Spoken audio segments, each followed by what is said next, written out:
চোখের নিমেষে কী করে যে দিনগুলো এত তাড়াতাড়ি কেটে যাচ্ছে, মানে দেখতে দেখতে 7টা মাস প্রায় কমপ্লিট হতে চললো। সকালবেলা তন্ময়কে চা দিয়ে আমি নিচের গোডাউনে গেছিলাম, আর দেখো এই কাঠের এটা নিয়ে এসেছি এই জিনিসগুলো রাখবার জন্য। যে আমার কাছে কিছু ওয়ালপেপার আছে সেটা দিয়ে ওটা সেট করে দেবো। যাই হোক, তারপরে দেখছি আমার শাশুড়ি মা চুল বেচছে, আর এইটা আমার বেশ পছন্দ হয়েছিল। একটা বড় রয়েছে আর একটা ছোটো আমি নিয়েছিলাম।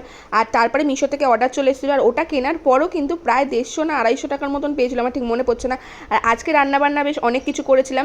প্রথমে তো আগের দিন লাউ পাতা বাটা, আর তন্ময়ের মা করেছিল হচ্ছে বড়া, সেগুলো ছিল। আর তারপরে আমি করেছিলাম ডিমের ঝুড়ি, আর একটা মাছ ভাজা রেখে দিয়েছিলাম, উচ্ছে ভাজা রেখেছিলাম, ডাটা চচ্চড়ি করেছিলাম, পটল আলু দিয়ে ঝোল করেছিলাম মাছের। মা আগে থেকে ঝিঙে পোস্ত করে রেখেছিল। আর দেখো কি ঘেমে গেছিলাম আমি। আর আজকে কিন্তু ইউএসজিও ছিল, সেটাও করতে গেছিলাম। রাতের বেলা তন্ময় আমার জন্য ডিনারে বানাচ্ছিল হলো ওটসের চিলা। এটা কিন্তু বেশ ভালো খেতে হয়েছিল। আর আমি দেখো খেয়ে কি সুন্দর রিভিউ দিচ্ছিলাম। তারপরে ঘরে এসে ঘরটাকে ভালো করে গুছিয়ে নিলাম। ব্যাস, ভিডিওটা এখানেই শেষ করছি। দেখা হচ্ছে অন্য ভিডিওতে। আর মিশো থেকে যেটা নিয়েছি ওটার লিঙ্ক লাগলে কিন্তু প্লিজ কমেন্ট করে জানিও। টাটা।